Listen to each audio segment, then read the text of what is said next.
Hello and welcome to the Portsmouth Basketball Podcast. I'm Mark. I am Paul. Hello. Hello. We've got another guest again. Hey, Mark, it does not get bigger than this.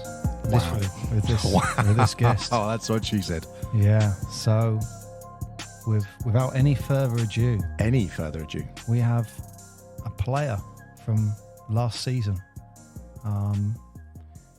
The inaugural season of the Portsmouth Force. Yeah. And, you know, this guy was absolute integral to that. So bear with me, and here we go. Yeah, now stand and cheer for your he's actually standing. 6'8" center, number 14, Alex Grant.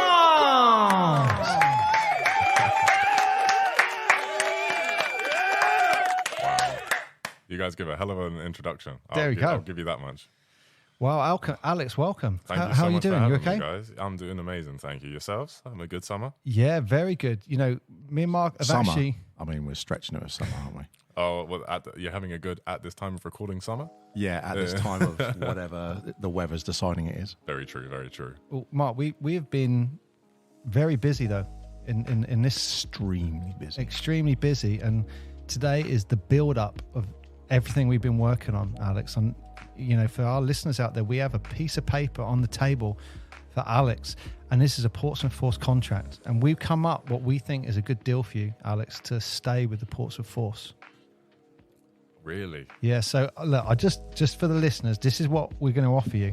So we came up with this because we thought, you know, maybe you do a second master's, part-time, 2 years. Professional student, I hear you. And then maybe you could do a PhD part-time, 6 years. So we're talking about an 8-year contract, and we are willing to pay you. Really? Wow. We are willing to pay you $2.9 million per year. I mean, there is a bit of small print. The actual currency is a Vietnamese currency, and it's going to be paid in dongs, but, you know, it's tax-free. Wow. What was that currency again? It's 2.9 million dongs per year. So that's per year. So I mean, that is a lot of money. It's a lot of dongs.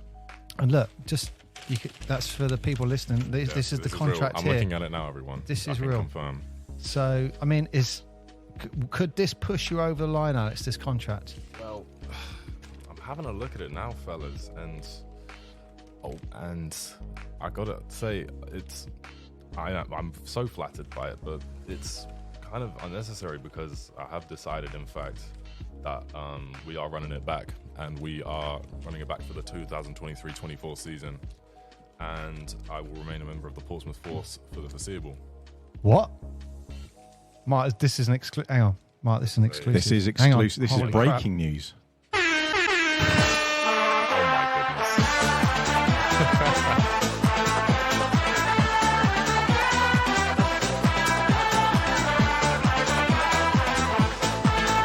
Wow. Wow, Mark. That is breaking news. That is breaking news. That is breaking news. Breaking news. Holy smokes. Everyone in the review section, rate our voice acting skills, why don't you? And Yeah. also let me know how much Rate my dancing. yeah, rate Mark's dancing, Paul's to go with it, and also let us know, or let me know, just so I know how much I messed up on. How many pounds is 2.9 million Vietnamese dongs? We ask ourselves. Let us know in the review. Were you enticed by the dongs, Alex?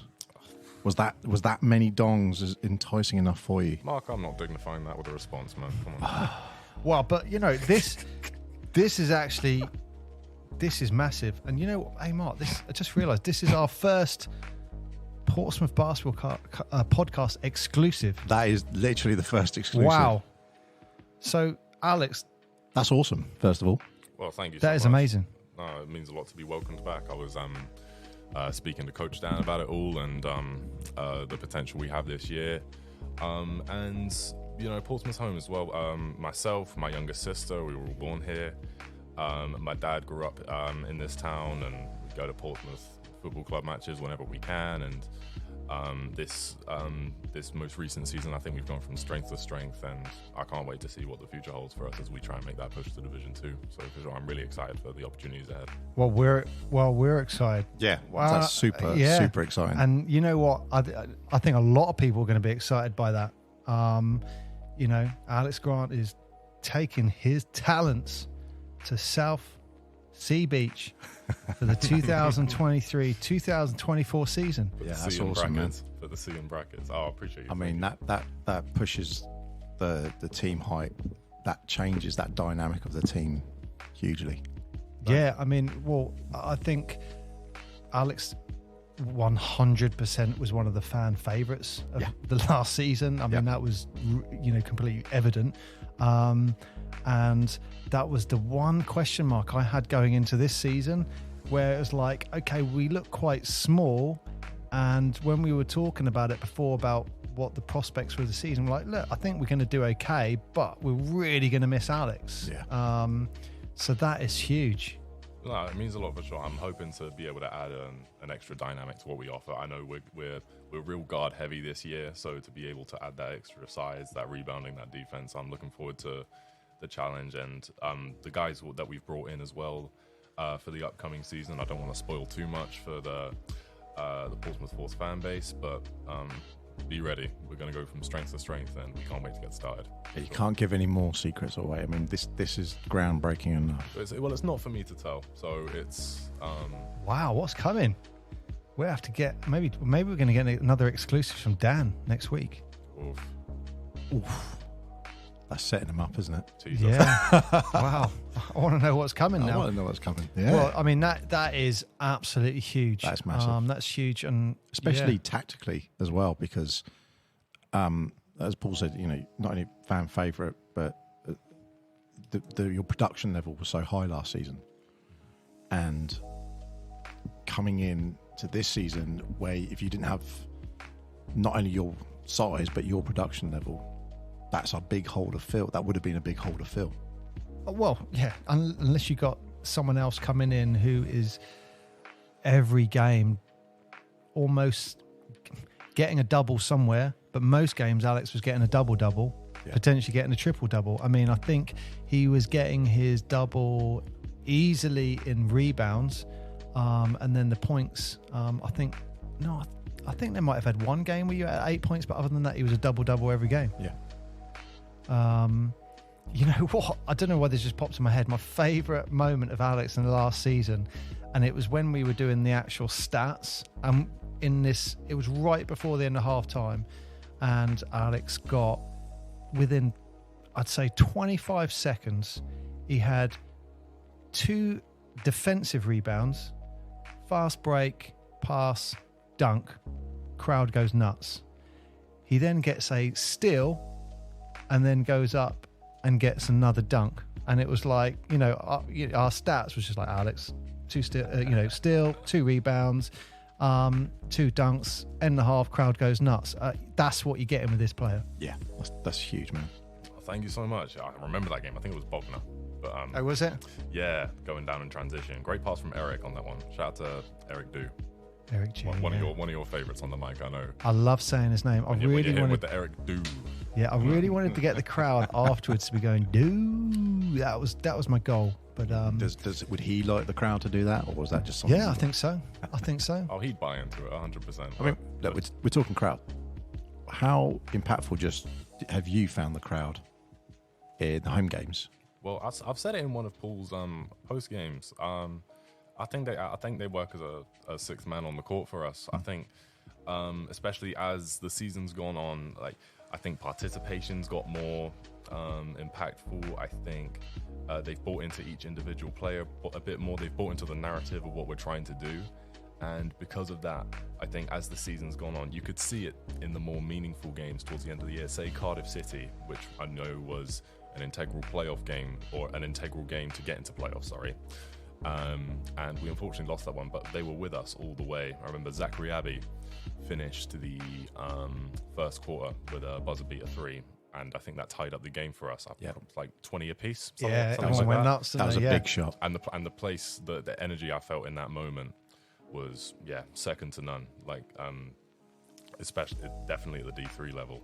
Like to have the atmosphere, the game day experience that we boast at this point in time, at the level we're currently working at, it just speaks levels to the potential of this club 100%. And I think that relationship that you talk about between the fans and stuff like that is it was a two-way thing, because at the start people didn't know what the players, they didn't know the team, and they were as things were evolving, people started to get the fan favorites, I mean, by the end of the season we were rocking, and you know what, just looking at the first home game really, which is a friendly, ticket sales are currently where they were last season, about 2 weeks before the game, a month before the game now. Wow. So I mean, that's a correlation there. Absolutely. It's just growing. Yeah, speaks volumes to a real exciting year ahead as well. Anyone listening as well, please do look into that. I believe it's September 16th. September 16th, yes, the Mickey Byrne. The Mickey Byrne Memorial against Team Solent Kestrels. Really looking forward to that one. Yeah, I mean, that's the one thing I would say about that game. Kestrels aren't going to come down there and be, intimidated. The crowd will have less effect because, they're a Div 1 team that's just gone down to Div 2. They're kind of used to it, I think. So, that is... Absolutely, and they're expertly coached. They're told that it's all between the lines, that they won't buy into the atmosphere, especially not on an away floor. We try and take the same mindset. If an away team... We haven't found anywhere in Division 3 with an away crowd that matches what Portsmouth bring. But when we're away and we don't have that extra support from the supporters in that sense, we focus on it's between the lines. Yeah. Anything external, announcers, dance routines, timeouts, things like that.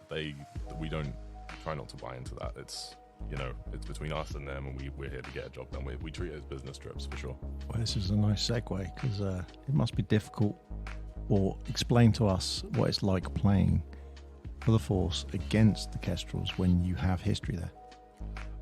It will be exciting for sure. I've had experience playing against my old coaches throughout the past few seasons. Playing Bucks for University of Portsmouth, we've had a friendly or two against Itchen College, which is the Team Solent Kestrels EABL side for their under-19s. So playing against them one or twice, a few times last season, it's not the same level because it's their college kids, so the skill level isn't as high, but the structure, the mentality that they take, the level of professionalism which they demonstrate at a young age, you going against that as a uni squad where you may have a bit more experience, a bit more skill, depending on people's experience with basketball.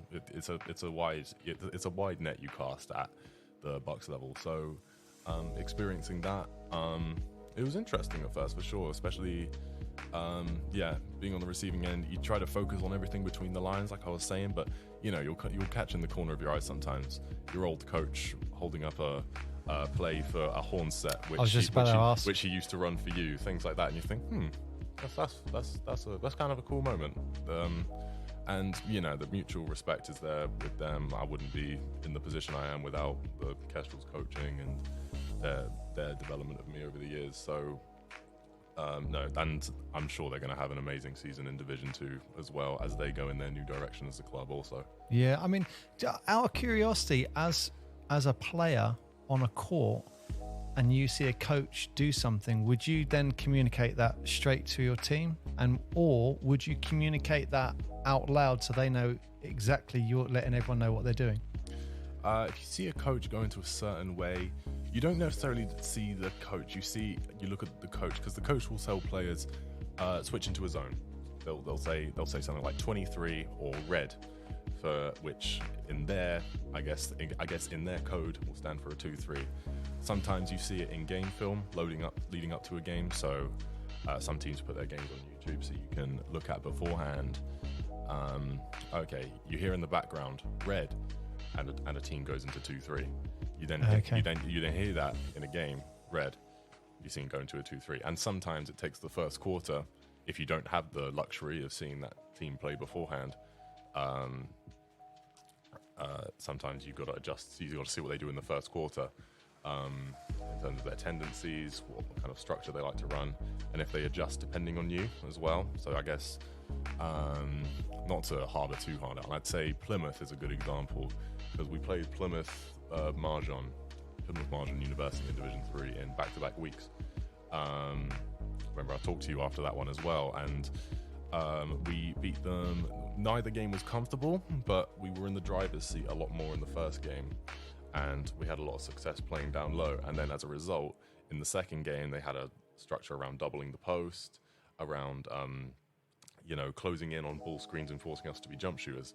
So as a result of that, sometimes you have the luxury of knowing beforehand what they're going to do, and sometimes you don't. So it's about just communicating it with the team, but not openly or loudly enough. Sometimes a place is so loud, especially a Portsmouth Force home crowd. Sometimes it's so loud that you can shout whatever you want to your teammates, and not everyone will pick up on it. Okay. As well. Who's the chatty one at the Force? Who's the chatty one? Who's the one who barks out a lot of these sort of things?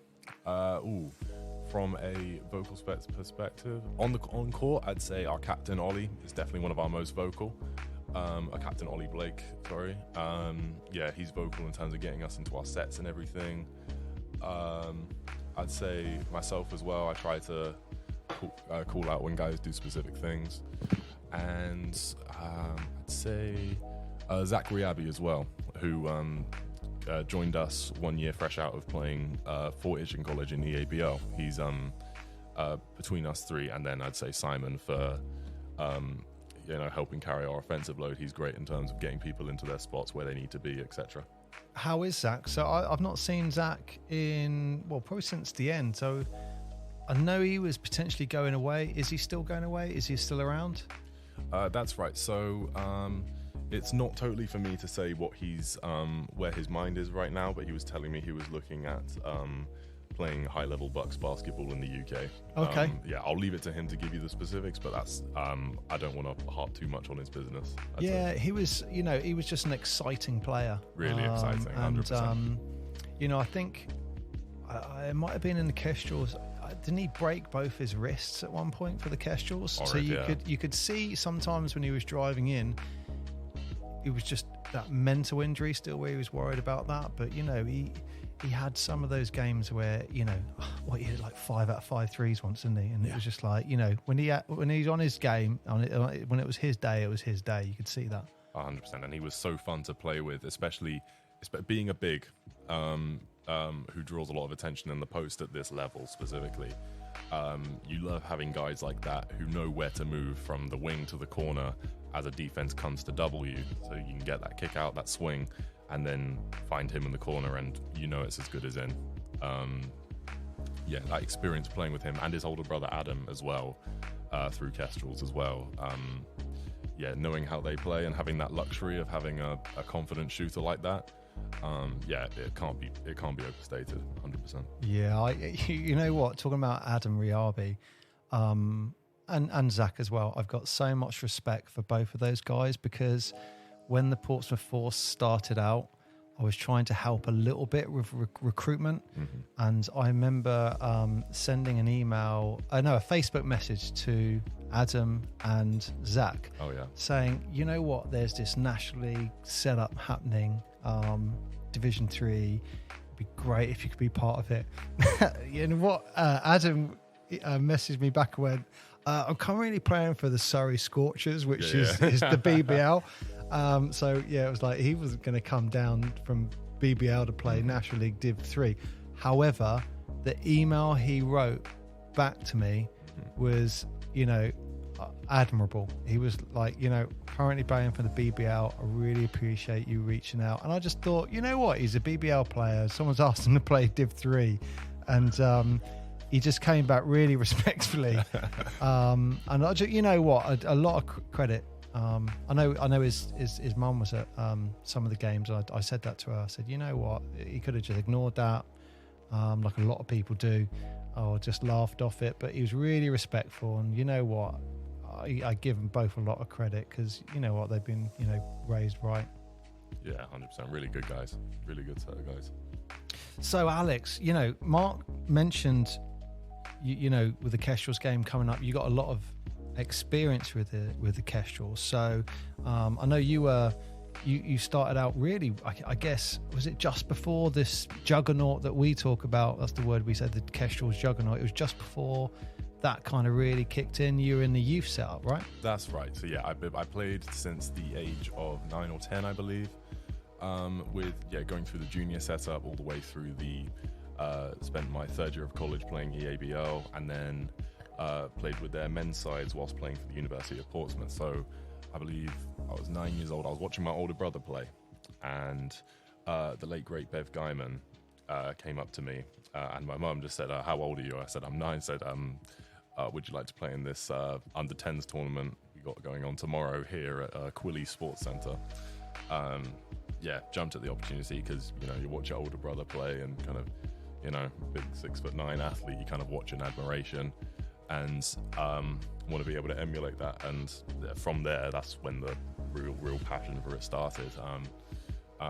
Tried my hand at things like goalkeeping and football, being a wicket keeper and cricket. Just none of them gave me the same kind of excitement, I think, as playing basketball, and that's why I stuck with it. But fast forwarding a decade or so, the past few years of university, up until last season, I was playing mostly Division 2 level for Kestrels, and I had the luxury as well in my first year of university to be able to play up with the Division 1 side, just to be a practice player for their training sessions. Oh, wow. And I got the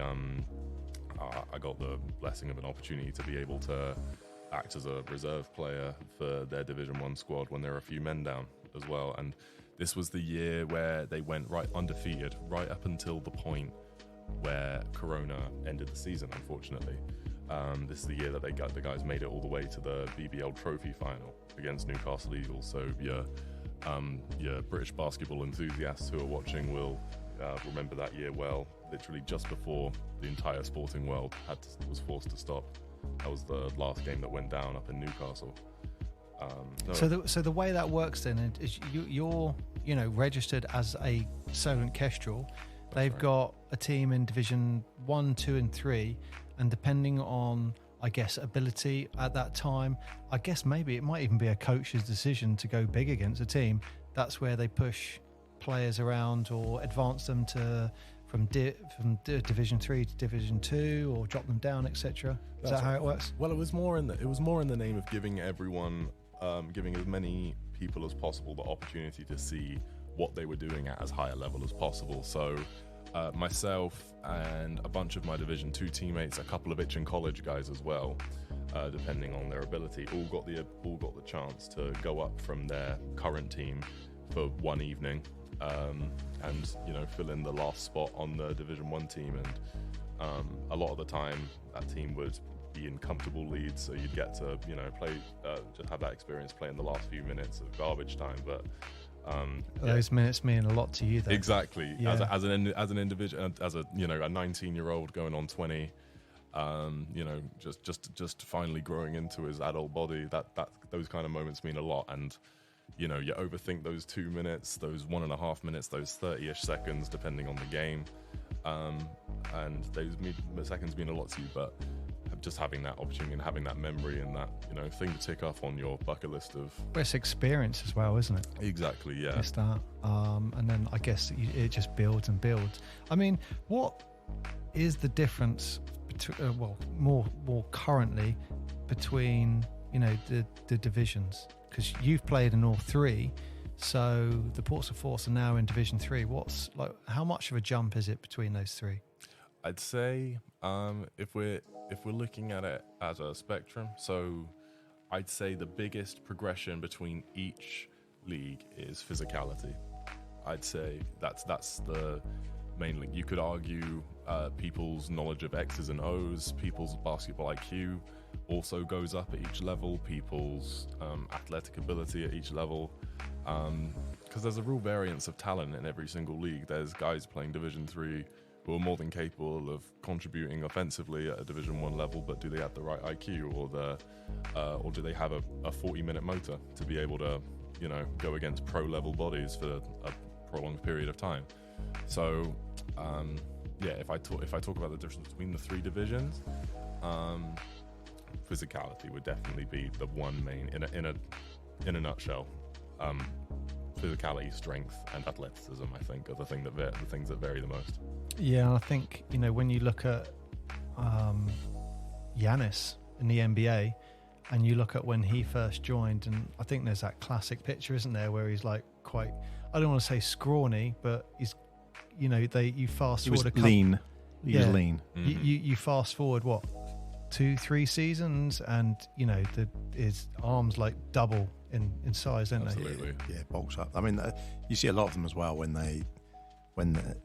like you're saying, Alex, about the sort of a 40-minute motor to keep them running, but the athleticism you need to do that for a season absolutely is that next level as well, isn't it? Because you think, I could run around that for that period of time.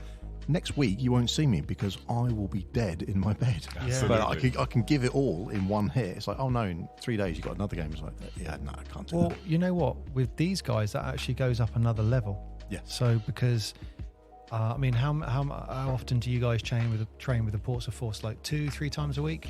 Yeah. So Portsmouth Force training would be 2 to 3 times a week. So then you've got your game at the weekend. Yes. And then you've got your university training, which is also twice a week. And then you've got your university games as well. And look, let's face it, they're at a high level as well. That, when you look at it in that aspect, when you're bringing in the university stuff, you guys are running hard 6 out of 7 days a week. Yeah, absolutely. And it's a real body toll. But I think especially given that, we're all young adults now, we're all in our phase of, you got to look after your body as well. We were talking, me and some of the uni guys who also play Force, about, we kind of realized we see each other 6 out of 7 days a week, and in varying levels of sociability as well, because our university training session starts 6:30 a.m. on a Monday and Tuesday. And one of our Portsmouth Force sessions runs on a Monday from 8 till 10. So you finish that session at 10. Some guys need dropping home. You whip them around Southsea, Fratton, etc. From Highbury College to around Ravelin. You get home at 11. Try and put some food in your system just to recover, and then you're up at 6 a.m. taking the walk to Ravelin. And that's a Monday to Tuesday schedule. And then by that you're wiped, but it's about looking after your body to be ready for that Wednesday Bucks game. That is a lot. I mean, what do you do nutritionally as well with stuff like that? Because you've just said there, eating in the evening, for example, and it's a bit of a tangent, but just curious there, because that takes its toll just on when you eat, how you eat, what you eat. If you're training that much 6 days a week, like rest days, and that is vital, isn't it? And I would almost say, I think basketball players especially are notorious for eating badly. Yeah, that's true. Is that your excuse? When I was playing National League, I would see it. You just think, someone turns up to a game and they're having a foot-long Subway. Do you know what? I'd say it's the same with probably a lot of professional athletes. It's the same with like a shift worker. When you're eating when you eat, when you can eat. Yeah, you have no body clock for it. No. The body clock is, I'm doing this, this, and this. That's what I need to do. So my fuel goes in around that, and you grab it when you can. Yeah, and think of doctors and nurses; they just grab it when they go, "Oh, my break's at 2:00 in the afternoon." They're like, "Okay, I'm just going to put this bag of blood down because it's my break." They're like, "I'll eat when I get to eat." Absolutely, yeah. And you know what? Just thinking, something just popped in my head there where you were talking about 6 out of 7 days you're seeing these guys. I know. This is just from when I was playing. We were probably training 3 times a week, and it got to the point where the camaraderie we had, if someone bumped one of my guys, whoever bumped him, they're getting bumped. Yeah. Like next. So if you're seeing those guys every day pretty much, are you getting that camaraderie? I'd say so, definitely. Yeah, we're in a spot where, if you see a bump, you see a commotion, you see some words exchanged. You're not looking to, start a fight or anything, but you want to protect your guy at all costs, whether that involves, I think it was against Bogner. their one of their players was I know exactly who he's talking about now. I don't want to name names. I'll name him. He won't mind me naming. Okay. It's the big guy, 6 foot, 7 foot guy. What's he called? I think I'm thinking of Big Luke. Big Luke Atfield. Yeah. Absolute monster, isn't he? Oh no, I was thinking about. He's a big dude. He really is a big dude. I've had some. Now, you're a big dude, and he's and a different gravy. Yeah, and the weird thing about him, he doesn't even bang down low like that. He's not. He doesn't thrive off post play. He's a spot up 3-point shooter. It's nuts, and it's damn near unguardable sometimes because 7 feet tall, shoots from above his head. That'll be Dirk Nowitzki. Nuts, isn't it? But no, I was thinking about his partner in crime. One of his teammates, just end of the third quarter, was chirping back and forth with Simon, and you can see them getting up close. And at that moment, you just, grab the other guy and just walk him towards his bench, kind of thing. Yeah. So it's definitely a case of we have each other's backs, and I think especially with a lot of the uni guys, because it's not a season. For some of us, it's 3 seasons. For some guys, it's 2 and a bit. It varies because we've had. And we've gone through some experiences together. The uni guys before Portsmouth Force was a thing. Like the 2 seasons prior in university, we got promoted from Division 3 to 2, and then Division 2 to 1.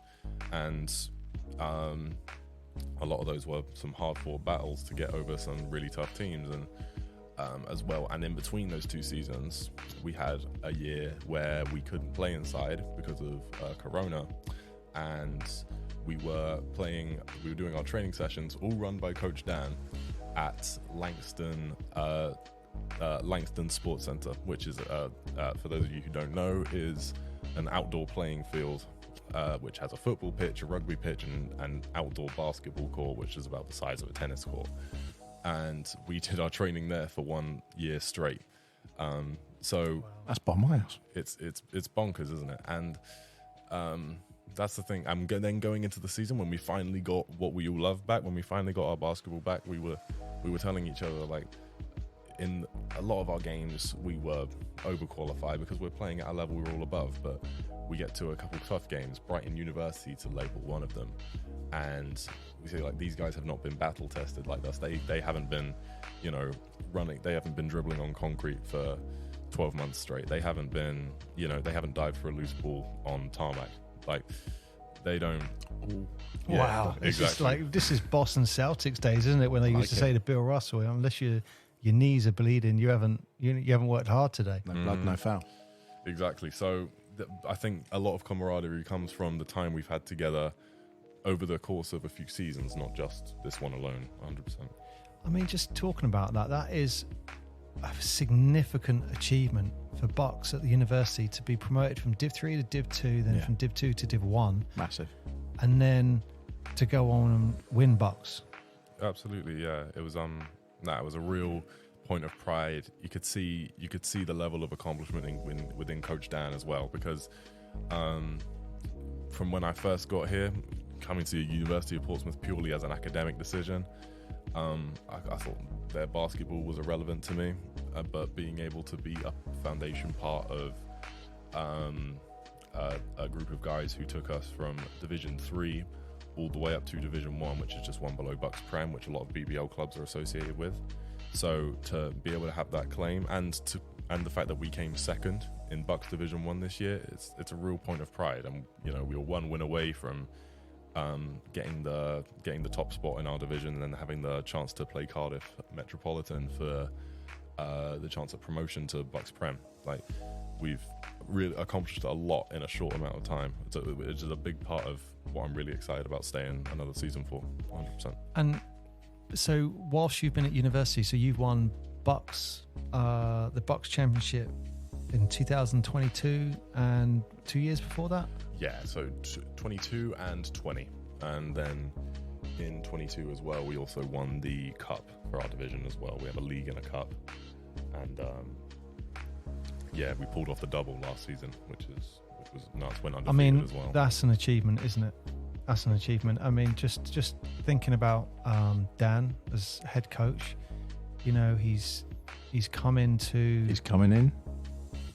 He's coming in some point, isn't he? Yeah. We've got him next, actually. Well, sorry, in the I'm going to screw this up again. Don't say it. In the episode that we're releasing, he's not after Alex, but he's further down. Yeah, he's coming up. But I think he's going to be episode 7 or 8. We're getting that professional now, Alex. We're actually planning ahead. You're on your schedule. It's just rather than just whoever knocks the door and rolls in. I mean, what an achievement for Dan. He is won Bucks twice. He has done exceptionally well for the Portsmouth Force. Not just the men's, but his involvement with some of the younger National League teams as well.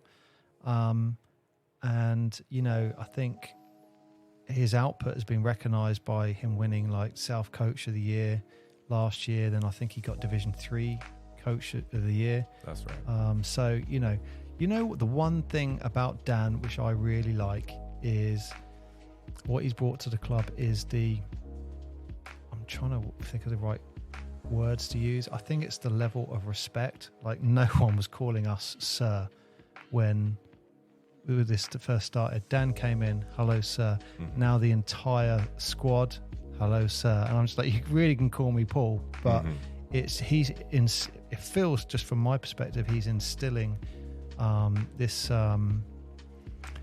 He's establishing a precedent. Yeah, for sure. And that is filtering all the way down to the youth teams. Like, I turned up to an under 12 National League session to cover someone, and this player, hello sir, how are you? And I was like, all right, okay. So it is filtering down, and yeah, I mean, there's definitely a strong relationship between players and coach. We can see that. Yeah, 100%. Is he different between the two teams? I would say no. I would say he coaches us exactly the same way. One of the things I really respect Coach Dan for is that he actively seeks feedback from his players as well, because he's really passionate about making Portsmouth a hub for a true powerhouse for basketball. Yeah. In England, and one of the things, I guess, an example I could give you is, so throughout our Bucks season last year, after every game, he wanted a paragraph from everyone in our group chat, and in that group, and that paragraph included a positive and negative about team performance, a positive and negative about individual performance, and then a positive and negative about the coaching. And what I think, not to speak on his behalf, but I believe he used that as a way to spot any common tendencies across players' views of how rotations were handled, the tactics we implemented throughout a game, and it made us as a unit feel like we could relate to him more. It felt like I'd say it made us feel more like affiliated with him, and we felt more comfortable getting out of our comfort zones.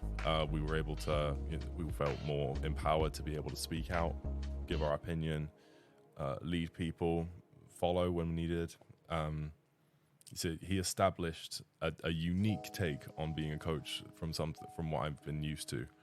That really surprised me, and I think established a good precedent for how we function throughout that season. Yeah, were you thinking what I'm thinking when Alex said that? I looked at you. Yep. Like, with that data that Dan's getting there, qualitative thematic analysis, isn't it? Jeez. That's just call the academic supervisor. Yeah, that's he is actually. I'm not sure what level he's going into that, but there is some information in the words you'd be using. I bet he is in the words you're using, where he could really identify and hone in on certain aspects of absolutely, what people are thinking. But even the fact that, as you say, Alex, he's opening the floor and encouraging communication, which is inherently, from any coaching perspective, going back decades, it was always been, rather than I'm a leader, it's like I'm your boss, you're doing what I say you do. Whereas now, taking it in this approach, it is much more of a leadership where it's saying we all talk, we're all responsible, everyone's taking a level of ownership by giving you positives and negatives. Definitely. And that is tough to, you have to be a certain type of character to be able to pull that off.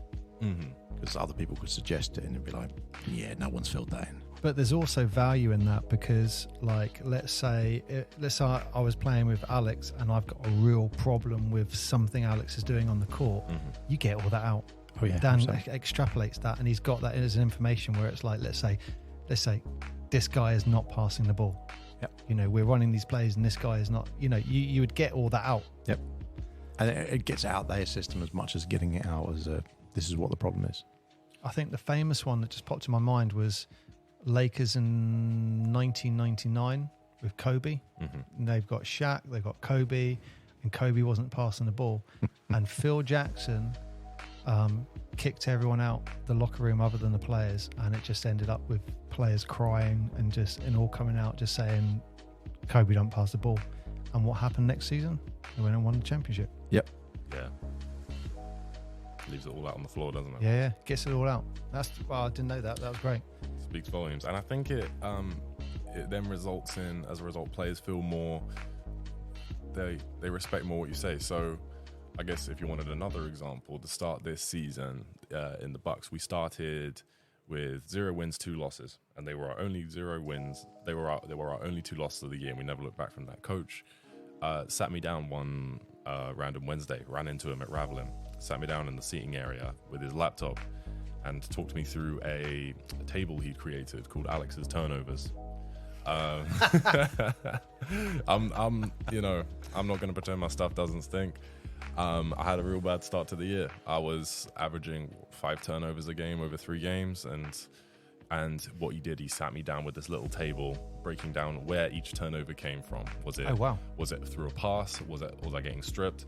Was it 3 seconds in the key, a travel, footwork, etc.? And then what he did was he got our statisticians, try saying that 3 times over, at the who work with our uni team. He got them to compile a minute and a half video. And in the moment you think, oh, and there's a character assassination here. What are you doing? But it really then set the tone for what he then wanted me to focus on more. Yeah. And as a result, 3 or 4 times throughout the season, I'd get a voice note from him before the game saying something like, today, your main focus is running the floor. Today, your main focus is hitting a guy on your screen. And provided you do this very little specific thing throughout the game today, everything else will come naturally. And I remember it does a thing of, it simplifies the game for you, I think, as well. And I'm very much the less you think about it, the better it goes. Yeah. Especially in a basketball sense. If I overthink it, it'll fire back at me. It'll backfire. So, giving me specific things to focus on, and also just taking the time out and the effort to compile a little table and compile videos and stuff. And he then makes me happy to take that criticism. So I'll be like, thank you for taking the time to do this. Can you send me this video and this table so I can go through it in my own time as well? That's invaluable. Absolutely. I'm going to ask him to show me Alex's table when he comes in. Yeah. I can show you. I can show you when we finish if you want. It's It's still saved in my camera roll. That's amazing. I had it as my phone wallpaper for a week just to really ingrain what he was trying to say in my brain. Genuinely, that is, it's great for you to share that. That's where I'm going. Mm-hmm. Because a lot of people, and we've said it on a few of these podcasts now, people understand that it's a team, they turn up, they watch a game, that's it. What they don't appreciate always is how much goes on in the background. Yeah. And how each individual person within the team and the people around the team, etc., the amount of little things that they have to do, like sending a message specifically to one person, I need you doing this, need you doing this. This is every day, every week, little things going on constantly. To have got to that stage where you're having to maintain that's admirable. Mm-hmm. That's really cool to hear that he does stuff like that. Yeah, and the 2 things that jumped out when Alex was just saying that were, well, one, that is invaluable information that is coming to you there. And my 2 focuses are, one, as Dan, when he's sending you that voice note, that is, again, invaluable, because you're going into that game, and it reminds me of Mick Byrne. You know, he was a high level coach, where you would go into the game and you'd say, your job today is to stop number 12. That is, and you would go into the game going 12. Okay, that is my whole focus. Headhunting. So This guy. that he is keeping, and he just kept it simple. Things like, where are their baskets coming from? Inside. Deal with that. There you go. Okay, really keep it simple. So I think what Dan's doing there is brilliant. The other aspect of this, I just wanted to say, I think what Dan is doing as well is you're taking negative criticism here, but it's actually improving you as a player. So it's making you stronger as an individual. You can't go through life like with eggshells everywhere around you. Yeah. It's strengthening your character as an individual, dealing with that criticism. So, you know, I just think that just enhances you as a player. Absolutely. And he doesn't use it as a way to discourage. He tells you, so, you know, you've got all these turnovers, but I don't want you to then get 0 turnovers next game, because the way you play, the free way in which you play helps us loads. But it's looking at where these specific turnovers are coming from. Keep that in mind when you play, but still be the player that you are. That helps us. And as a result of things like that, he then empowers us to feel more like we can make mistakes. We can challenge him as well. I'll happily, you know, he's more than comfortable with guys calling him out in training session, saying, I don't agree with this, I don't agree with that, because he's all about discussion. Yeah. So as a result, it doesn't only develop us as players, but I think also as people, which is a very generic thing to say, but I think for such a young group that we have, I think that's important, and I think he knows that. But if he's getting it to the level where it's like, I'm on this part of the court and this is where I have most of my turnovers, that is just the word invaluable. How difficult is that when you run into that part of the court and you've got the ball and you're like, hang on, this is where I turn it over. I'll turn it over here. Here it goes, fellas. Yeah. I'm winging a pass out now. Yeah. That's brilliant. Wow. And you know what? Just, you know, moving on from that, you know, what an accomplishment for you at the end of this season. You get nominated to go to the England Uni Select. Oh, thank you so much for saying. Yeah, that was an incredible way to cap off an awesome season, 100%. Both me and Simon Olanapekin for the viewers. We got the opportunity, both myself and him were nominated by the university to attend the trials, which happened in Birmingham around the start of June, I believe. And then that was a group of about 20 guys from universities all over the country, some real heavy-hitting basketball universities as well. We had some guys from Northumbria, some guys from Loughborough, Coventry, Birmingham City, etc. And the program was run by Danny Williams and Coach Dan Watts from Birmingham City and Nottingham Hood's Division 1, respectively.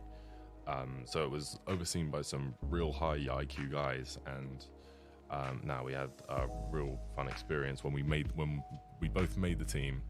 The drive up was fun, and then 2 weeks later we were in Swansea to play the Welsh national team, which funnily enough, it consisted of 2 or 3, maybe 4 players who myself and Simon had seen throughout the Division 3 season because they played for Cardiff Met Archers. That's the proper Welsh national team. Yeah, the proper, not just the university guys, some grown guys as well. And that was a real fun experience. It's the first time this program started back up again, so for those who are continuing, so Simon's one of the lucky ones because he'll still be at the university, and I'd be very surprised if he didn't get selected to continue playing because he had an amazing game for them that day. They all get to play in a 4 Nations tournament next summer. So the program's just gonna, keep blossoming from there. But now to be a part of this first group to restart this program, which was down for a few years, representing nationally against Wales, was such an awesome experience, and something I'm going to remember forever. Absolutely, really good fun. Well, I mean, what a way to sign off your university career. Tell me about it. There's always a PhD option. Well, we don't need to worry about the contract anymore. I think. Yeah, the Vietnamese dongs are out the door. They've gone to someone else now. But what a university career! You win Bucks twice, you get promoted twice, you get into the England Uni Select team, you win a game against the Welsh national team. That's the end of your university career. What a way to finish. Oh, thank you so much, man. That means a lot. It was the main goal when we got to Portsmouth was to leave it in a better place than we started, and I can definitely say that from the university side. And I know that with the infrastructure they've got and the precedent they've set, that the university side is just going to keep going from strength to strength. But we're here to stay with the National League setup and make that push for Division 2. So we got some unfinished business, and I can't wait to get started. Amazing. So, I mean, just going back now to your National League career so far, what are your highlights? Like, from what I'm looking here, you've played Division 3, 2 and 1. You got to the trophy final when you were playing for the Div 1 team. I think, unfortunately, you got injured for the final. That's right. And they wanted to run with the main guys, so us reserves didn't get to go that day. They ran with the main squad just because, they were taking flights to Glasgow and everything. And they were fully there on business. They wanted to upset Newcastle Eagles in Glasgow. I was watching from home in a cast, just raring to go. And I think I was in a cast at that time. I can't remember. But that was a real fun game to watch. And I got to be a part of the team that went to the National Cup in Essex a few months prior as well. And a grand total of 37 seconds on the court, but still just an awesome experience against. Second is 1 second. That's fine. It doesn't matter. It's the experience, isn't it? Exactly. And whether you're able to put up a good select few stats in those 37 seconds, whether you just exist, it's always something you can take from it. So no one looks at the seconds. Running clothesline and a technical. An ejection. You'll remember. You've got to make a headline somehow. Yeah. But you know what? What I know about that game is the championship winning photo, and I just see you in it. You don't see anything else. That's what you see. Yeah. And you know what? In 10 years' time from now, you can be starting 5 in that game, and in another 10 years, you can say you were top scorer and scored the buzzer beater. Well, I'm not claiming it in any way, just that it was a blessing to be a part of that amazing group of guys and that amazing coaching setup, and it being able to act as a reserve at that level, it really helped my confidence when playing with my main squad, which was the Division 2 setup.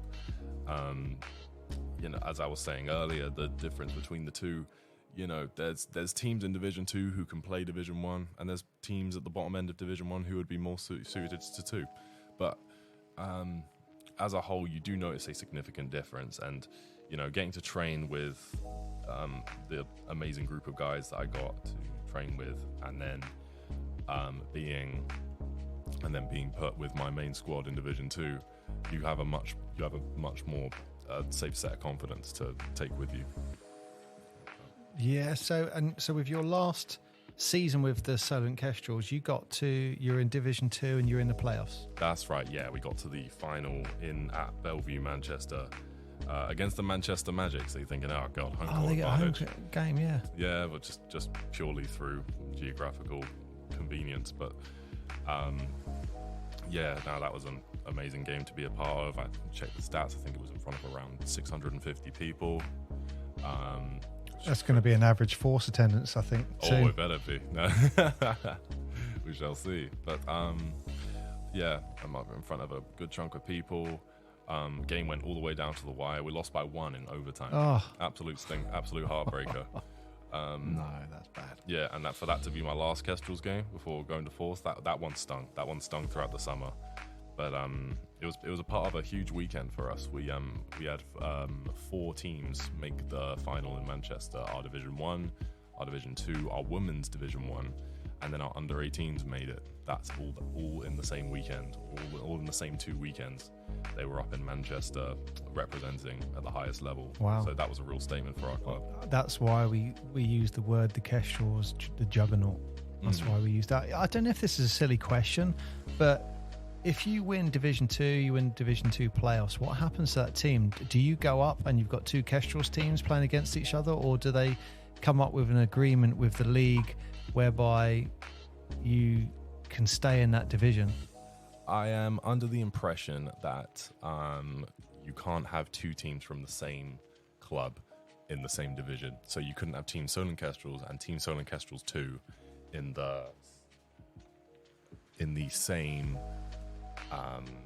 division. So I think no matter what happened, we would have remained in Division 2, which the team did.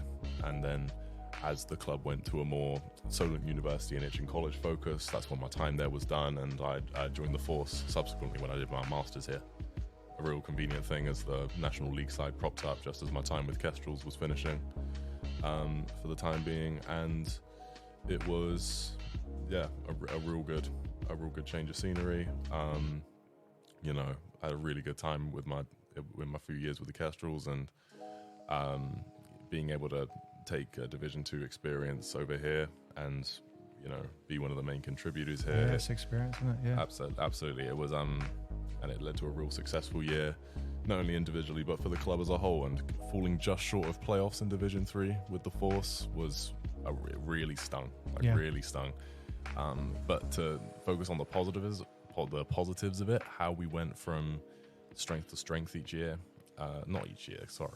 game, in terms of, you know, playing more as a more cohesive unit, surviving at the physical level of men's basketball, rather than in a university setup where, you know, the skill level's there, but the physicality isn't always there because you're playing against guys your age. Division 3, you can see, you know, guys who have been playing for 10 plus years more than you. I think the Cardiff Met Archers, that first home game, that was like when it was like, wow, the physicality, you could see it. Absolutely, that was a wake up call for us. Yeah, 100%. It was almost like a uni team versus a men's team. Almost, team. You don't could mean see it like that. that, but yeah. No, but you could see that there was definitely, I want to say, not generational difference, but you think there's a few more hours put on those people from Cardiff. Well, one of their players was also had come from an American college, so he playing over there. But you could see again, he was just built strong. Yeah. I mean, I just want to go back on one thing, Alex, that you said. I've got a question for you regarding. You said about sometimes you get a team that is in Division 2, but they're probably a Division 1 team. Could Kestrels be in the BBL? Or maybe not now, but if they had the funding. I think at the time I was playing for them, they were definitely BBL material. Yeah. They definitely had the ingredients, especially the guys' run in the BBL trophy, which I got to witness firsthand just from the very end of the bench. Beating the London Lions, Bristol Flyers at home in front of an amazing crowd on a Wednesday night, and taking Newcastle Eagles into overtime in the final. I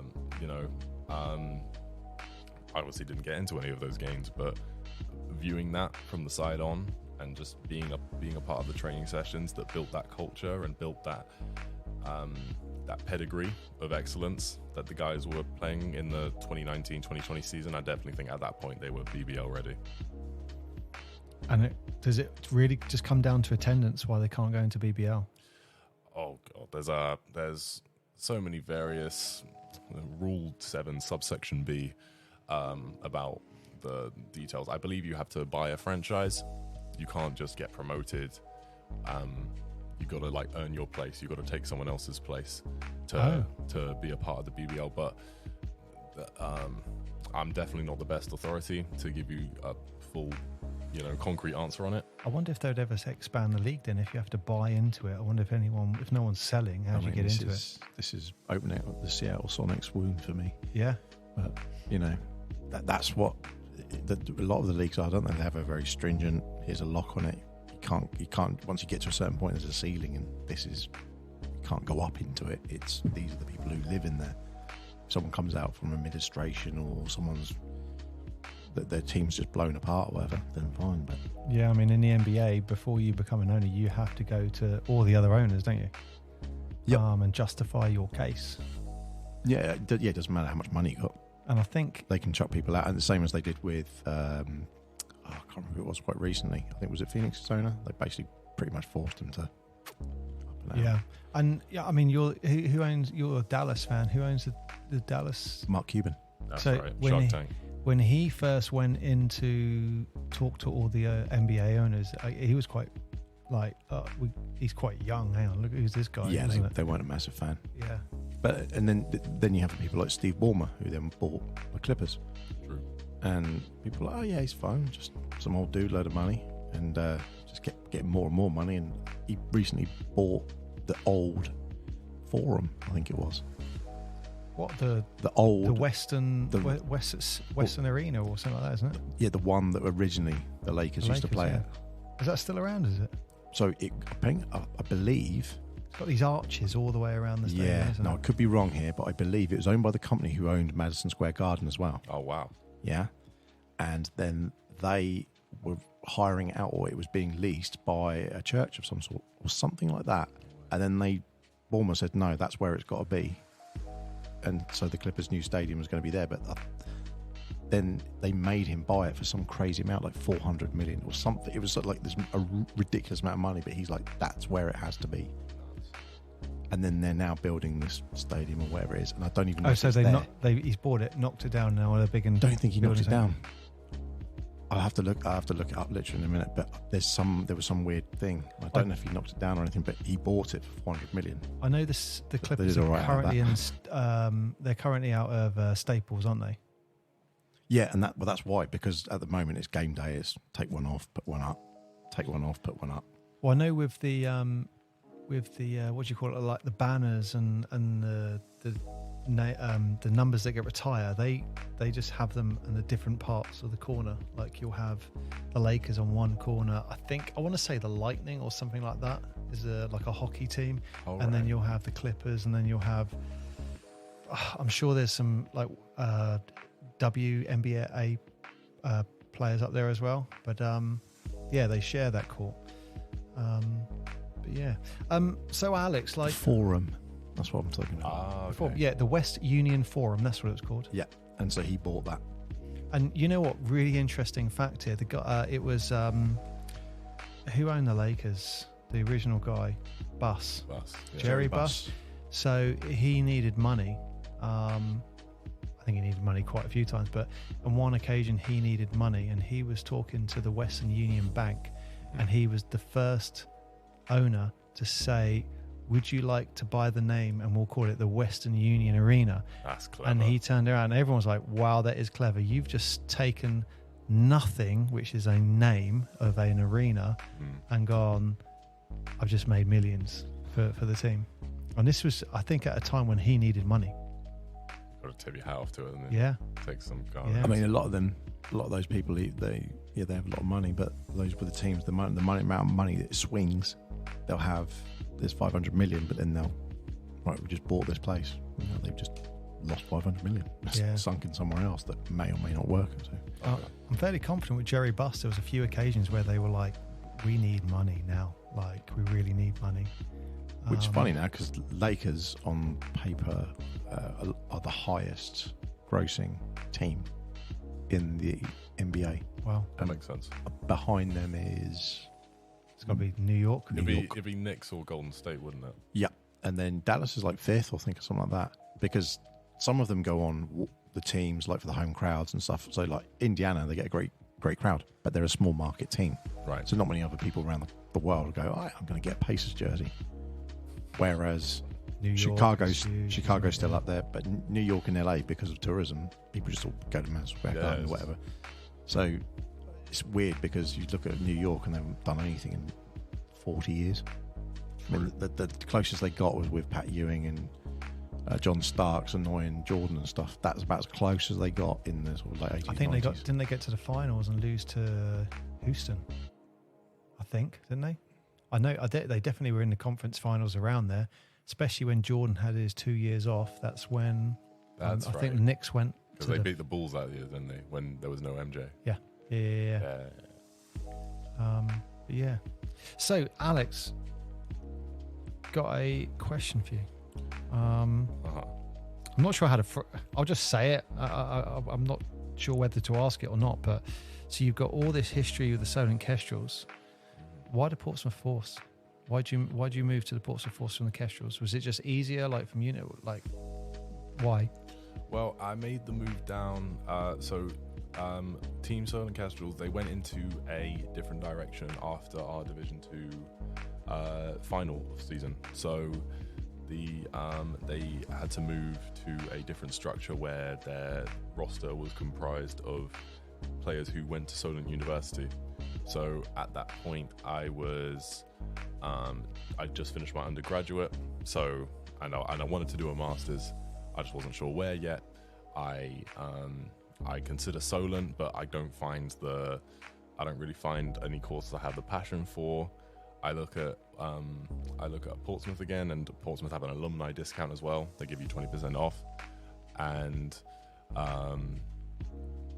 I speak to Coach Dan. I talk to him about what we're looking at doing this coming season, and he sells me on the just fully buying into the Portsmouth experience this year. This was the first year I lived away from home as well. I stayed in the house with 2 other members of the UOP basketball team, and lived in Portsmouth and studied and played for the uni and for the Force. And this was my first year playing National League that wasn't as a Solent Kestrel. And you know what? I mean, like I said earlier in the podcast, you're definitely one of the fan favourites. We've seen that throughout the season, but towards the end of the season, I guess you could go back to the Solent Kestrels if you wanted to. I mean, I know you were looking at potentially, playing European basketball as well, but part of me thought, I wonder, because you'd played for so long in the Kestrels, would you go back to that? So what influenced your decision to stay in? Well, it's certainly not a door I'll ever close. Who knows what the future will hold in terms of what position will be the best individually looking forward. I think what were the main driving force with staying with Portsmouth this year was the fact that we have unfinished business. Being a part of, like you say, that inaugural team who started the first National League team in, how many years was it since we were last in National League? About 11 years now. Yeah, something like that. So, being a part of that first startup again, and I think having the ability to boast, because we got so close in our first year, I think, and at Portsmouth, we're no stranger to success in terms of promotion recently. And like I said at the start of this, Portsmouth as a whole, like the city, it's just been an integral part of my upbringing in terms of where I was born, where my family's grown up, what the place has to offer. And I feel like we've got the potential to do something really special, especially with the guys that we're bringing in from elsewhere as well. A lot of people I'm familiar with from Solent University, from Bournemouth, are looking at signing on to the Force this coming year, and I think we just have the potential to do something really special.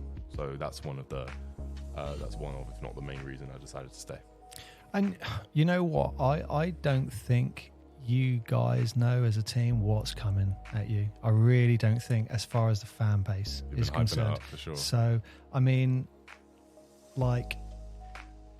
Portsmouth back in the day was getting 1,500 fans to every home game. Wow. So over the summer period, I've been talking to players, well, maybe towards the end of the season as well, and those guys who were watching the Portsmouth teams throughout those years, they're just starting to hear about and go, oh, you guys got a team, and they're turning up. We had Steve Ware on last week, and he was saying, I'm turning up to the Portsmouth Force games because it's making me feel like I did when I was watching the Portsmouth 20 years ago. I know Rob Milner, the chairman, will be behind me when I say this. I really think, towards the end of the season, we're selling like 350 fans. That's right. Per home game. I think we're going to smash that. I really think we've smashed that. I know the max attendance based on fire and safety and all that is 550. Okay. I feel we're going to be looking at 500.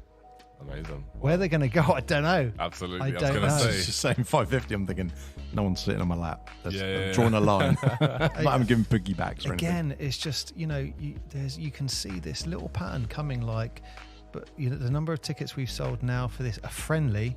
I mean, part of me thought, I wonder how many people turn up, but there's more tickets sold a month before. So, yeah, more tickets sold a month before for a friendly this season than there was for the last game of season 2 weeks before the game. Wow. So I'm looking at that just going, you know what? I think you're going to get more sales. I know they're talking about season tickets and stuff like that. I think it's just going to build. And from all the people like myself, like Mark, who have got experience of what happened 10 years, 20 years ago when, you're talking about people watching standing room only and it was 3 deep looking over people's shoulder to watch a basketball game. That's kind of the level what you're talking about when you've got 1,500 people in there. That's what we're looking at, in the back of our mind going, that's what we need to achieve again. Now, I don't know if you know this, Alex. In one of the podcasts Paul's mentioned, he has actually made a verbal commitment to building a stadium that has a decent capacity. Oh, really? Dedicated for basketball. Was it 2,000, you were saying? 2,000 seats? Something like that, wasn't it? No, I think we went for 3,000. Yeah. Wow. So the condition is he wins the Euro Millions. Mm-hmm. That's the condition. So if we can figure out a way to do that, he has guaranteed that he would build this stadium. Yeah. Purpose built for basketball stadium with a training facility on site. Like, I'll enter as well. Doubles your chances. There we go. Look at this. I'll check down the back of this sofa in a minute. I'm sure there's a few pennies somewhere. Can add them to the jar. We're well on our way. Like no badminton courts over the top. No, like just a dedicated basketball. Abolish badminton. And you know what? There's nothing. Wow. There's nothing quite like seeing a basketball court with purely basketball lines. When you see, there's a couple of courts I've played on, and you see it, and you just think, it looks so much better from a basketball perspective. Yeah. I can't remember what court it was. It used to confuse me because for some reason they had those courts in unusual colours like green or whatever it was. For some reason, my brain just did not handle it very well, and it was always, "Am I out? No, I'm out. I've got to come back in again." And it just used to confuse me because the colour scheme was so different to almost all the other ones. Usually do it the same way, but I don't know what place it was. It might have been Salisbury or somewhere. They just had a different colour scheme. My brain just could not handle it.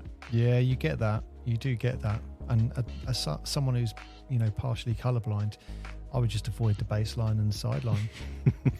Just go down the middle. Yeah. Straight roam runs. Alex, I really appreciate you coming on and tell us your story. We're so looking forward to. I really feel like we need to play that thing again, Mark, because he's re-signed. No, do it. Let's do it. Let's do it again. Do it again. Alex Grant has officially re-signed for the Portsmouth Force.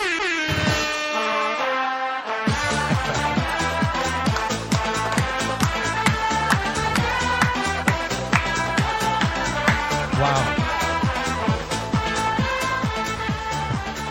That's great, isn't it? We're going to have to get rid of that button because you're just going to get too comfortable pressing that all Hey, the time. anyone Something who- exciting happens, he's going to go all over that. I don't think we should ever. That is a tune that has only got played for Alex Grant. Hey, Wow. We need a voting system for the following week. So listeners can vote for what song they want Coach Dan to come into next week, I think. Oh, Maybe a poll. You pick 2, and then maybe put it on Facebook or Instagram or something, and then I like get this. people Wow. to I like vote this. on a 50-50 chance. I like this. Well, Mark, you're gonna have to. There you go. Step Aqua up. Barbie girl. Oh, Done. perfect. I know one of the segments that we were trying to bring into the show was a wider topic. We talk about Portsmouth basketball because that's what this is all about, but we wanted to expand it and talk about a wider topic about certain things that might not be known or are known, or just delve into it a bit deeper. You got a wide topic for us this week, Mark? I have, and funnily enough, we talked about it a little bit. We've had a little flirtation moment with it. But I saw this post on Instagram. Is that about playing players in Vietnamese dong? No, there's no dongs in this. Okay, then I'm listening. So this is a quote, and this came directly from the Cedric Maxwell podcast, and it was by Isaiah Thomas. Right. And he said, every time you hit him, he was crying. Going to David Stern's office, having a meeting about getting hit. I watched Dr. J get beat up, Magic get beat up, but wait a minute, now we've got to change the rules just because MJ's getting hit.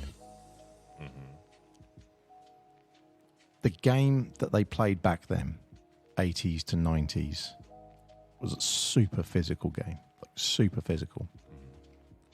Now, when Paul and I last went to the States in 2019, I won't say I thought the physicality of the game was slightly less. I'd been lost a little bit because we just really appreciate it. We got courtside, we were walking around courtside at one point, and you could hear the impact. And it wasn't like a playoff game. This was literally the beginning of the season sort of game. So they weren't really, this wasn't playoff level stuff. No big stakes. No big stakes. And you could hear the impacts of these guys. And I mean, they're only like 6-7 foot away from us, but still you think, good Lord, that is hard. So I could only imagine how physical back then it was. You know, this is an elbow getting thrown and everything. The physicality on the basketball court usually directly results in, or is linked to the refs and the way that the game's played. Everyone's been chucking up threes. That's the whole thing now. People have been doing it for the last 5-10 years. Yeah. So the big man, like yourself, do you still have that physicality in the game as much, or do you think that people lean on three so much now that's become the new layout? I think British basketball, I think we're a little bit behind the NBA. So I think we play catch up. I think we, so if in the NBA, the three is the new layup, then in British basketball, the new layup is the mid-range. And they're getting there. And they're getting there. They're slowly expanding out. You see teams who play fully small ball. You see, and you see it in players as well. You know, you go to a pickup and you'll see a guy in a pair of Under Armour Steph Curry trainers. He's got what he's going to shoot. He's got 2 shooting sleeves on, a headband. He's, doing sprints up and down the side of the court to warm up because he's ready to absolutely outrun you. So would I say the 3 is the new layup? No. But I would say that you do start to see the game evolve to the point where people want to rely on shooting a lot more. You look at NBA salaries nowadays, you see guys like, say, Duncan Robinson, Yuta Watanabe. I hope I'm pronouncing his name right. Yuta, if you're listening, I'm not holding my breath, but we'll tag him in. Yeah, Tyler Hero, people like that whose game, a big part of their game is spot up shooting, and they're getting really secure contracts. It tells you a message. Kids, start practicing your shooting now. Well, MJ was, I won't say he was like 100%, but people are like, yeah, he's 10 for 10 on any like spot shooting, no problem. For 3, he's pretty good. Not inside, he's strong as hell, but his pull-up shot with MJ was like pretty much untouchable. Yeah, and it's interesting that it was going to the Force games last season. It just made me think of it because we've spoken to people about fundamentals and how, we're talking this conversation today about the Kestrels and having, not to say like a dynasty, but having your fingers in every pot at every level of basketball within a city so that there is a progressive chain and people can, if they thrive, they can step up. Yeah. But the rules have often changed. There's little nuances here and there, and that's fine. But the actual game of basketball changed so Firstly, it changed from being a physical game to then everyone jacking threes up. It's a bit like in rugby where everyone started kicking the ball all of a sudden. When we were back in 25, 30 years ago, someone kicked a rugby ball, yeah, you're doing sprints for the rest of the day. It was like, you don't kick it, you run with it. Yeah. And that game fundamentally changed. And now I think rugby's come back and it's readopted. So I still see people, some of the visiting teams particularly, were just so reliant on that 3-point shot. I wonder how long it's going to be before we readjust and actually there's more of a full game. Well, you see it at every level, I think. There were teams this season, we were talking about it after we played Plymouth Margin at home, how they were very live by the 3, die by the 3.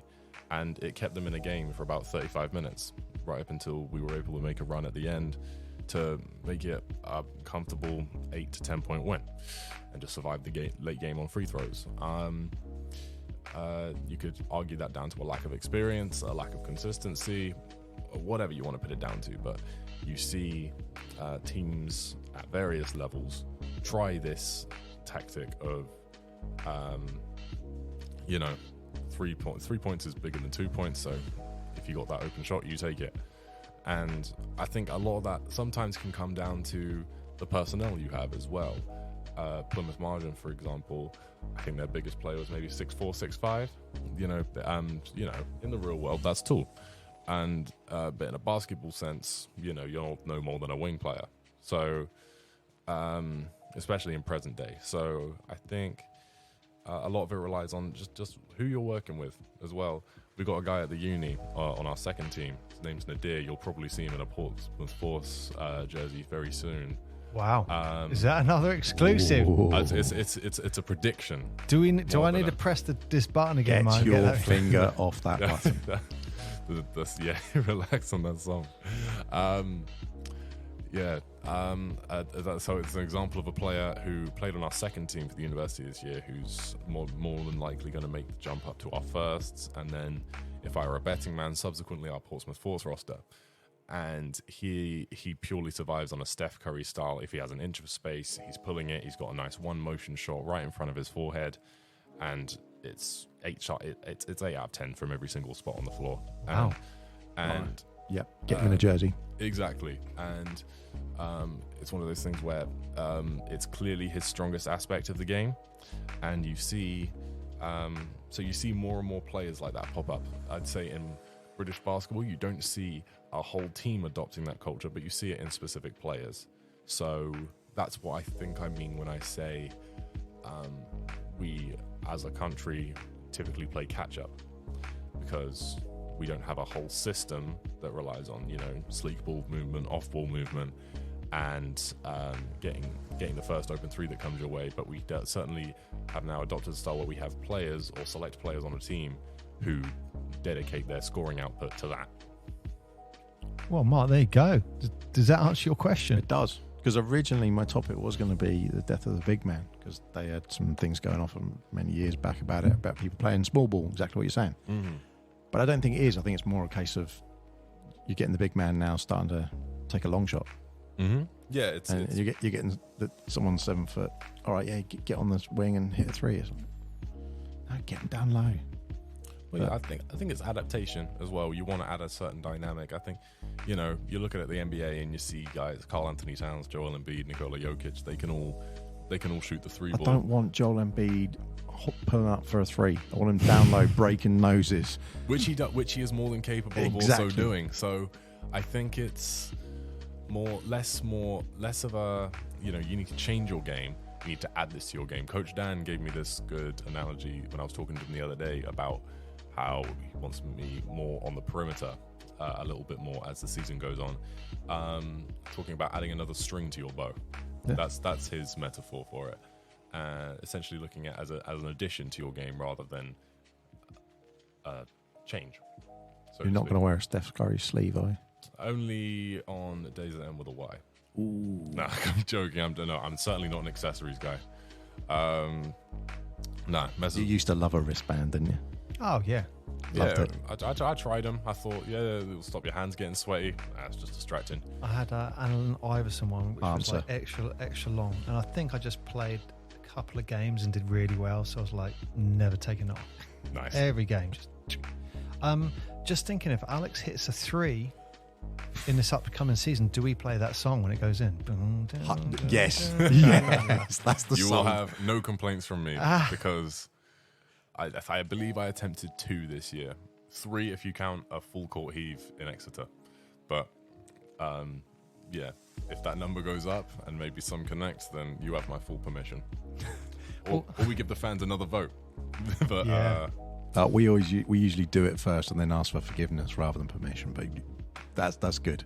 That's good. For forgiveness. Talking about heaving up a shot. That was what a segue. Yeah, I mean, Alex, I don't know if you're aware of this, but we're asking all our guests. You've seen our our studio basketball ring. We're asking all our guests to shoot.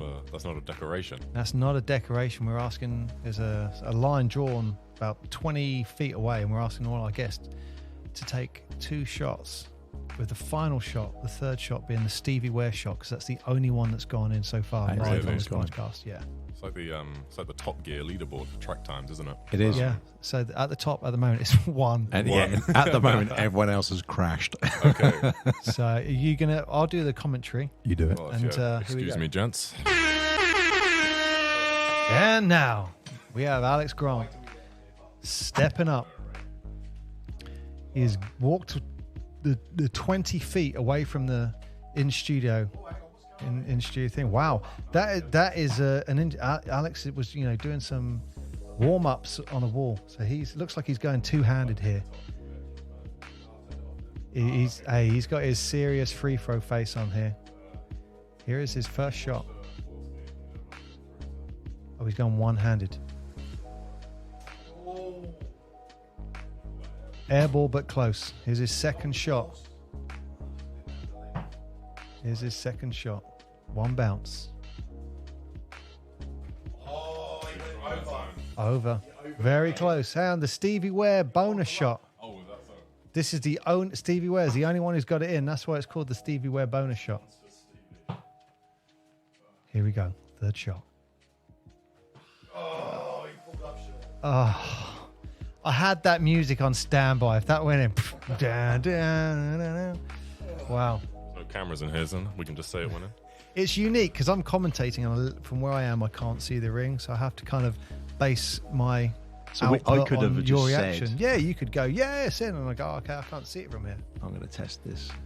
I will test this theory one day. I'll go, yeah, he missed. Well, don't forget, I'm looking at the person shooting, so I'm basing it on their expression. True. Yeah. But so yeah, I mean, Alex, the last part of the show that we always do is Mark has 2 questions for you. Yep. We should call this segment should be called Mark's Questions. Yeah, it should be. Just mark our stupid things. And we'll have a little jingle. Mark's Questions. Something like that. Mark's Remarks. Something like that. There we go. Mark's Remarks. Trademark. Taking it. So first one, we tailored it slightly, which was originally, it was if you have one person who could take the one shot. It's the Game 7 championship winning shot. You're down by 1. Okay. So it could be a 2 or it could be a 3. Mm-hmm. Who would it be? Oof. So any player, any timeline, alive or dead, or could be yourself. It could be myself. Okay. Well, I'll be humble. Let's say. So logic tells you want to go for a guy who won't necessarily get doubled anytime, but then again, you have to just go with history. You have to go with the stats, and you have to say who's the likely leader in clutch points all time. I don't have the specific numbers by me, but I'd guess it's a Michael Jordan. So based off that, but he will get doubled. So I want Iguodala. No. You could argue. You should have prepared me for this one. I'll say. And we're not assuming, by the way, that, I mean, you can pick the scenario. It could be you're inboard, you're inbounding it, or it could be you've stolen it and you're dishing it to someone who can finish or whatever. So we're not just putting it on the MJ perfect shot moment, or Robert Horry's grab the ball and throw it in kind of scenario. I'm gonna cheat, and I'm gonna give you two players based on a scenario. I'm gonna give you Jordan in that the elevation on his shot, the touch from virtually anywhere on the floor. The 3-point line was shorter back then, but I'm sure he'd adjust. I'd give you that. If we're looking at a different type of, if we're looking at a different scenario, I'd give you a Jokic or a Dirk Nowitzki. I'd give you someone who can catch it mid post with 0.5 seconds left on the clock, turn over his left or his right shoulder, shoot the ball from behind his head, fade away, catapult, 2-motion it. He'll have 2 hands in his face and he'll still drain it. Look at his Showing the big man little love. face. There Look you at go. Mark's little face. You mentioned a Dallas player and he just lit up. Big like, Dirt. yeah. I nice. love Big Dirt. He's amazing. I love that you get the knee up, lean back. No one's getting to that. That's a long day. No one is getting to that. That's a He long just day. he just runs like he's going to go in a wheelchair after the game. Yeah. I mean, what, he played, 19 seasons? Wow. I mean, yeah. Won championship, job. Pretty much won it on his own. Not that I like him. Okay. So that moves us nicely to our next question, which is... Yeah, this is hard. A hard question he asked people It's your starting 5. on the spot. Oh, we're starting 5. It's your all-time starting 5, and you get 1 bench warmer.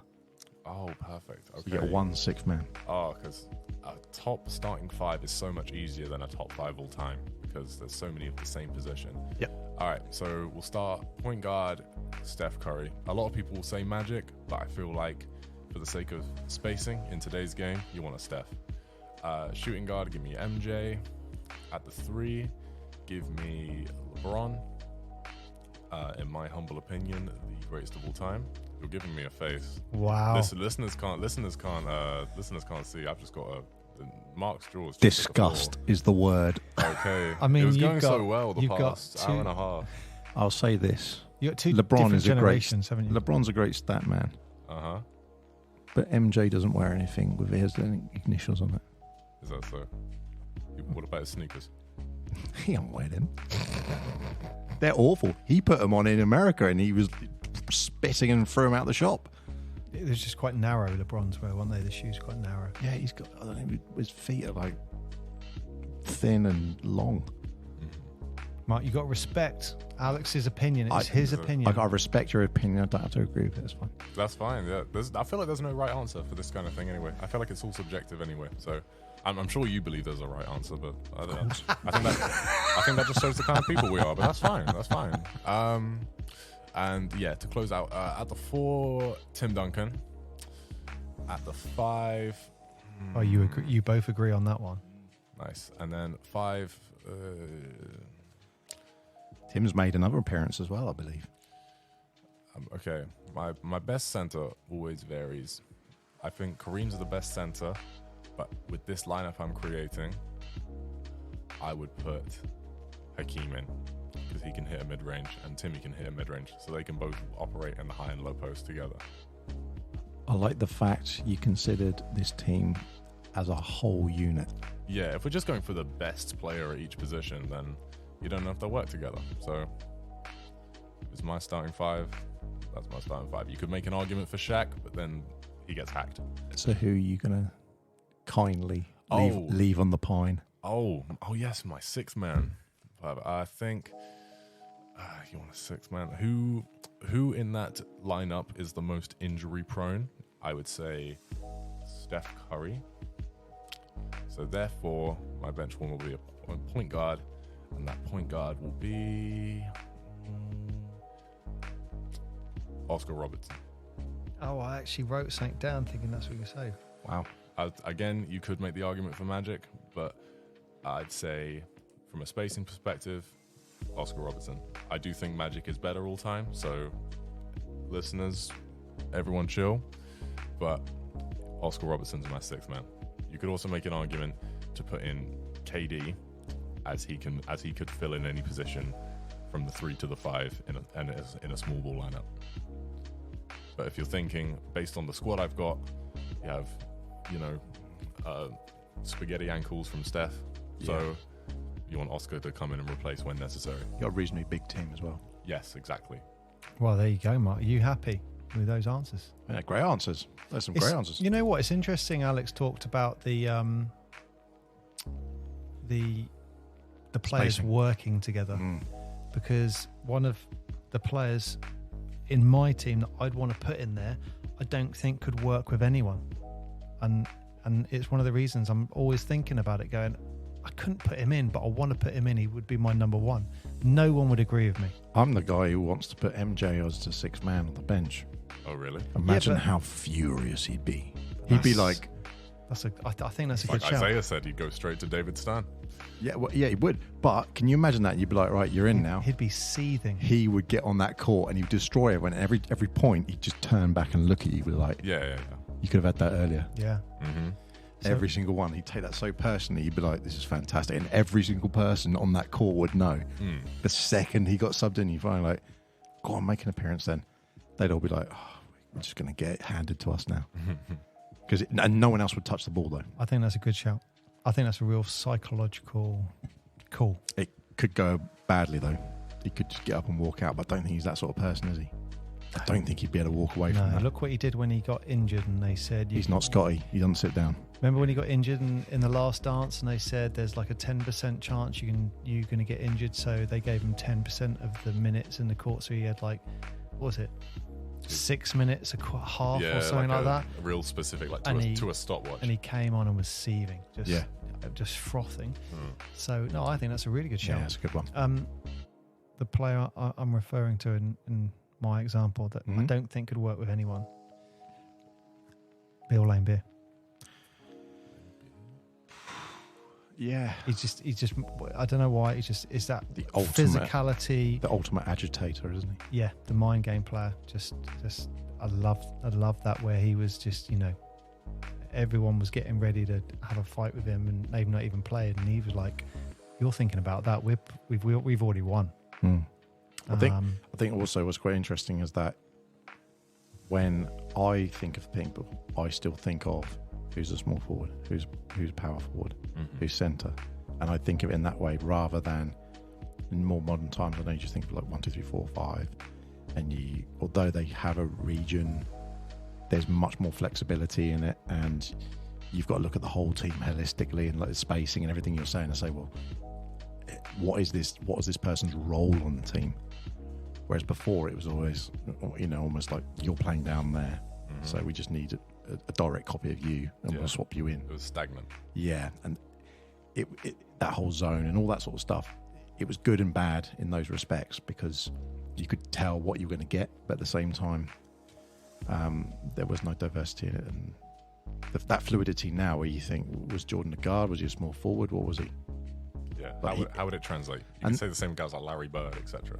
Yeah, and those people said, and look, Kareem, and all those people, they've set benchmarks because they had that flexibility that was, what are you? We see people like Luka now, where you think, well, why is a 6'9" guy bringing the ball up?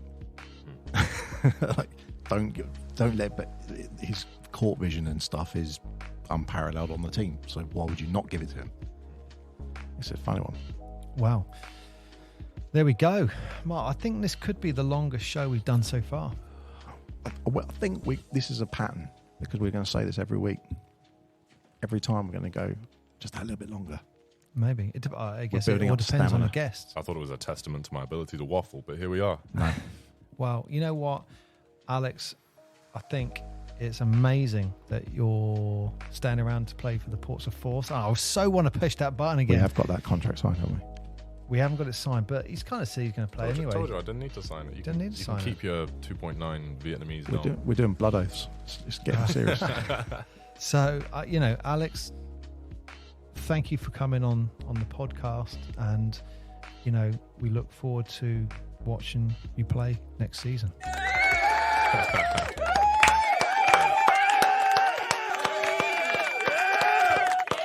Do we need one more celebration? I think we do, Mark. To end the show, let's have one more celebration. He's signed. That should be the outro. Outro. That should be the outro. I think just before you get to it, I will say, obviously, thank you very much for having me on. We should do it again sometime. I had a great time. I can't wait to watch all the episodes when they come out. You guys have done a fantastic job the most recent season, and I can't wait to see where we go from here as a whole, for players, staff, coaching, everyone involved. I really can't wait to see what we get up to. So thank you for today, and thank you for... Oh, I appreciate that. Appreciate that. And, it's the same back. Pleasure, man. We're looking forward to watching the season. Yeah. So, bring it. So, yeah, well, that comes to the end of the podcast. It does, doesn't it? And that was a good one. Enjoyed it. Well, let's sign off by saying Alex Grant has confirmed he is taking his talents to South Sea Beach for the 2023-24 Portsmouth Force season. Thank you very much. Whoever is listening, wherever you are, and whenever you're listening, we appreciate so much. Go back and listen to our other episodes. We've got some more coming up, haven't we, Paul? Yes. How many more? I was literally about I know to you press were. the music. I'm catching you out. Yeah, we got, we have got coming up next. It's exciting. Check the Get my timetable. notes. Check the Let me get timetable. my Check your notes. timetables. Okay, so next up we have got Andy Rowlands, Portsmouth Force legend. Oh yeah. Legend. His longevity is he's been playing for the that Portsmouth team, that little gap that we don't know about. So he'll talk about that. And then after Andy Rowlands, Steve Davison. So they'll be out soon. And we've got plenty more after that. So stay tuned. But as I said, like us on Instagram, comment, drop us a DM if you want to have a chat or you want us to ask any of the people who come in any questions, let us know. But until next time, we'll speak to you soon. Alex Grant, staying with the Portsmouth Force.